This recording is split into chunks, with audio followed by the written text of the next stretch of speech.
1942 Orson Welles, The Hitchhiker.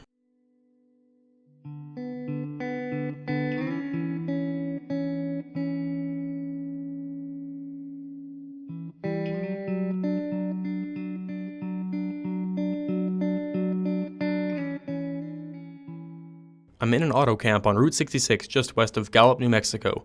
If I tell it, maybe it'll help me. It'll keep me from going crazy, but I must tell this quickly. I am not crazy now. I feel perfectly well. Perfectly well, except I am running a temperature. My name is Ronald Adams. I am 36 years of age, unmarried, tall, dark, with a black mustache. I drive a 1940 Ford V8, license number 6V7989. I was born in Brooklyn. All of this I know. I know him at this moment, perfectly sane, but it is not me that has gone mad, but something else, something utterly beyond my control. But I must speak quickly. At any moment the link with life may break. This might be the last thing I ever tell on earth, the last night I ever see the stars. 6 days ago, I left Brooklyn to drive to California.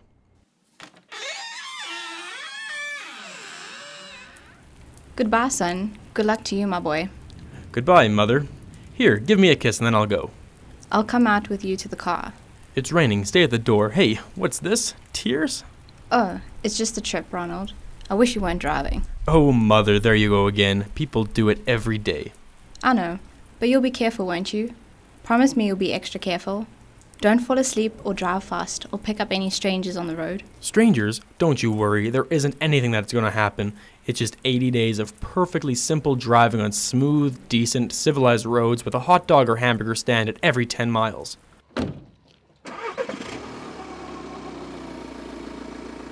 I was in fine spirits. Drive ahead, even the loneliness seemed like a lark, but I reckoned without him. Crossing Brooklyn Bridge that morning in the rain, I saw a man leaning against the cables. He seemed to be waiting for a lift. There were spots of fresh rain on his shoulders. He was carrying a cheap overnight bag in one hand.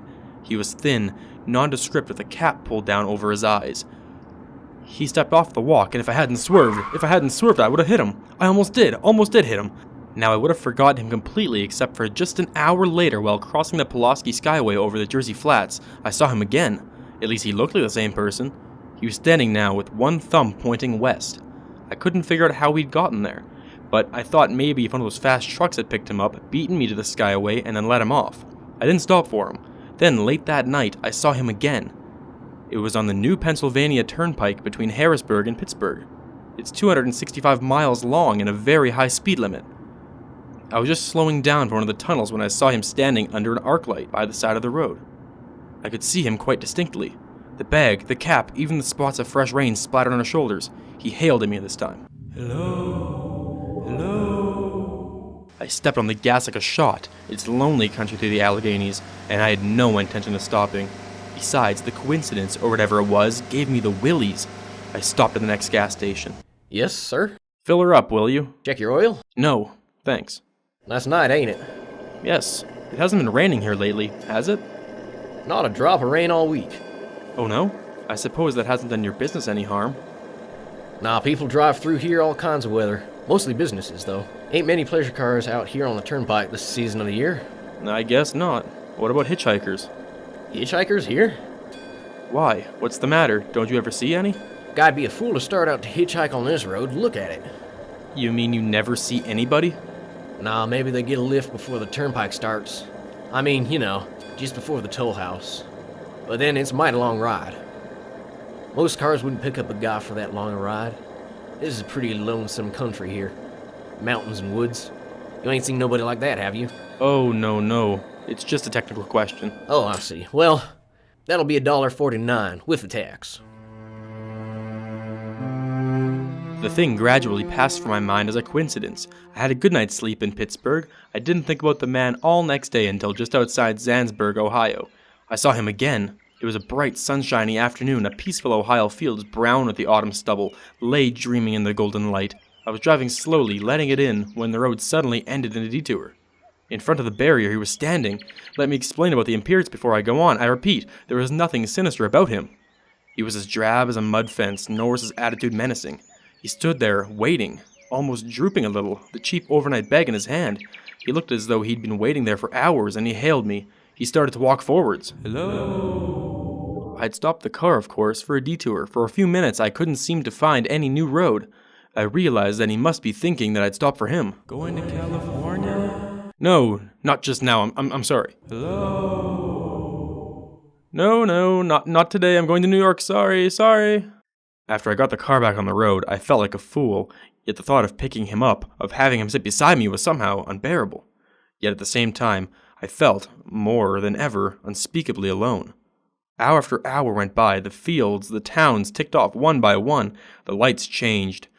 I knew now that I was going to see him again, and though I dreaded this sight, I caught myself searching the side of the road, waiting for him to appear.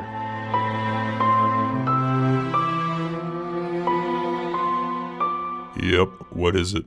What do you want? You sell sandwiches and pop here, don't ya? Yep, we do in the daytime, but we're closed for the night. I know, but I was wondering if you could possibly let me have a cup of coffee, black coffee. Nope, not at this time, mister. My wife's the cook and she's in bed. Well, now listen, just a minute ago there was a guy standing here, right beside here, and he, a suspicious-looking man. I don't mean to disturb you, but you see, I was driving alone when I happened to look, and there he was. What was he doing? Nothing. You've been hitting the bottle. That's the problem with you.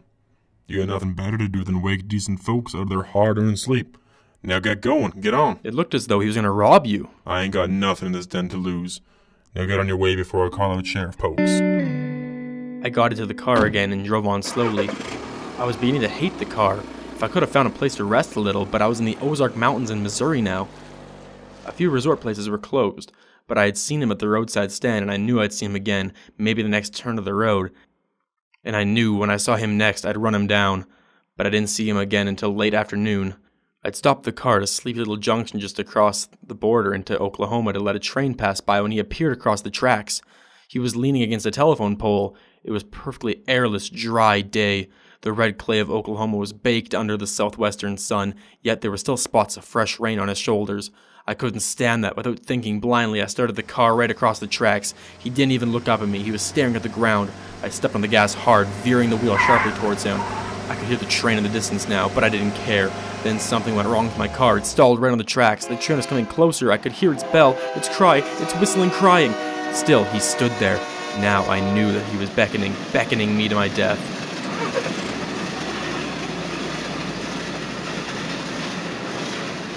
Well, I frustrated him that time. It started. It worked at last. I managed to back up, but after the train had passed, he was gone and I was all alone in the hot, dry afternoon.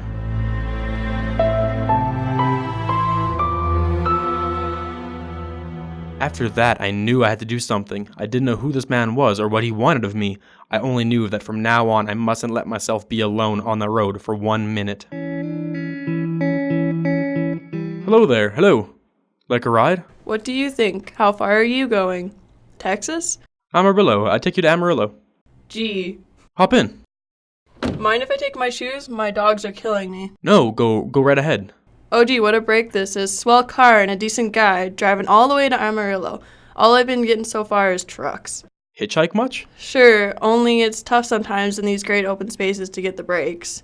Yeah, I think it would be, but I'll bet though, if you got a good pickup in a fast car, you could get places faster than, well, say another person in another car. I don't get you. Well, you take me for instance. Suppose I'm driving across country at a nice steady clip of about 45 miles an hour. Couldn't a girl like you, just standing beside the road waiting for lifts, beat me to town after town, provided she gets picked up every time in a car that was doing 65 to 70 miles an hour? I don't know, maybe she could, maybe she couldn't. What difference does it make? Oh, no difference, just a crazy idea I had sitting here in the car. Oh, imagine spending your time in a swell car thinking of things like that. What would you do instead? What would I do? If I was a good-looking fellow like yourself, I'd just enjoy myself every minute of the time. I'd sit back and relax, and if I saw a good-looking girl along the side of the... Hey! Did you see him too? See who? That man, standing there by the barbed wire fence. I didn't see anybody. Right there. It was nothing, just a barbed wire fence. What'd you think it was doing, trying to run into that barbed wire fence? There was the man, I tell you, a thin gray man with an overnight bag in his hand. I was trying to run him down.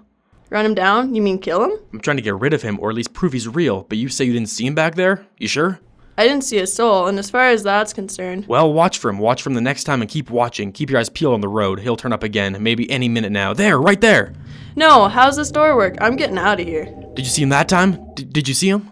No, I don't see him that time. Personally, mister, I don't expect never to see him. All I want to do is go on living, and I don't see how I will very long driving with you. Look, I'm sorry. I don't know what came over me. Please, don't go. So if you'll excuse me... Please, you can't go. Listen.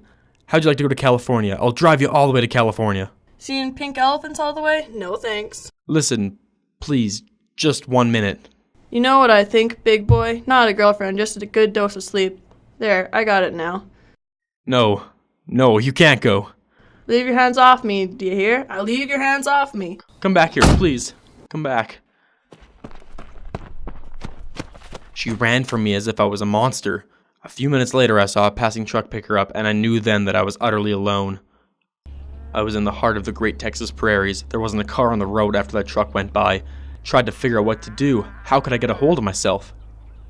If I could find a place to rest, or even if I could get some sleep right here in the car, just a few hours, get some sleep just alongside the road. I was getting my winter overcoat out of the back seat to use as a blanket.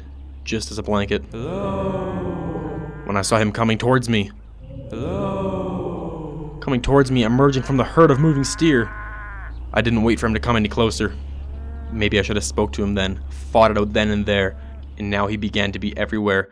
Whenever I stopped for a minute, for gas, for oil, for a drink of pop, for a cup of coffee, a sandwich, he was there. I saw him standing outside the auto camp in Amarillo that night when I dared to slow down.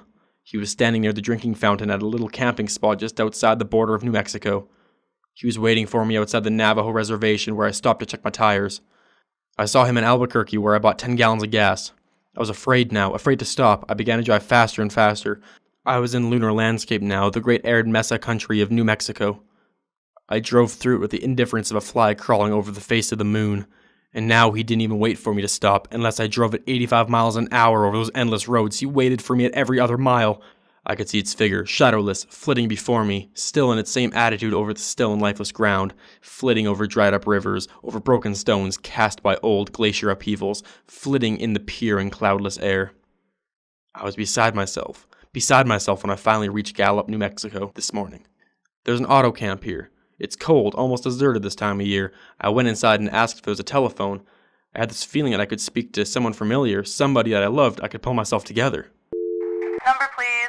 Long distance? Thank you. This is long distance. I'd like to put in a call to my home in Brooklyn, New York. I'm Ronald Adams. The number is Beechwood 9970. Thank you. What is your number? My number? It's 312. Albuquerque. New York for Gallup. New York. Gallup, New Mexico calling Beechwood 9970.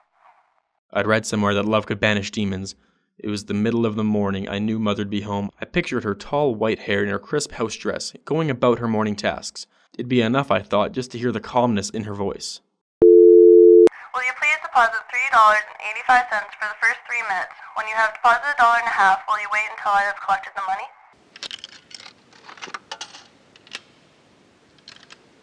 Alright, deposit another $1.50.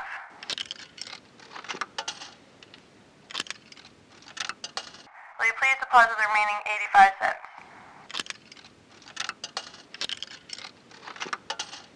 Ready with Brooklyn. Go ahead, please. Hello? Hello. This is Adams' residence. Hello, Mother? This is Adams' residence. Who is it you wish to speak to, please? Who is this? This is Mr. Whitney. Mr. Whitney? Why, I don't know any Mr. Whitney. Is this Beechwood 9970? Yes. Where's my mother? Where's Mrs. Adams? Mrs. Adams is not at home. She's still in the hospital. The hospital? Yes, who is this calling, please? Is this a member of the family? What's she in the hospital for? She's been prostrated for 5 days. A nervous breakdown. Who is this calling? Nervous breakdown my mother doesn't have. It's all taken place since the death of her oldest son, Ronald. The death of her oldest son, Ronald. Hey, what is this? What number is This this? is Beechwood 9970. It's all been very sudden. He was killed 6 days ago in an automobile accident on the Brooklyn Bridge. Your 3 minutes are up, sir. Your 3 minutes are up, sir. Your 3 minutes are up, sir. Sir, 3 minutes are up. Your 3 minutes are up, sir. And so I'm sitting in this deserted auto camp in Gallup, New Mexico, and so I'm trying to think. I'm trying to get a hold of myself, otherwise, I'll go crazy. Outside it is night. The vast, soulless night of New Mexico. A million stars are in the sky. Ahead of me a stretch of 1,000 miles of empty mesa and mountains, prairie and deserts. Somewhere along them, he is waiting for me. Somewhere. Somewhere I shall know who he is, and who I am.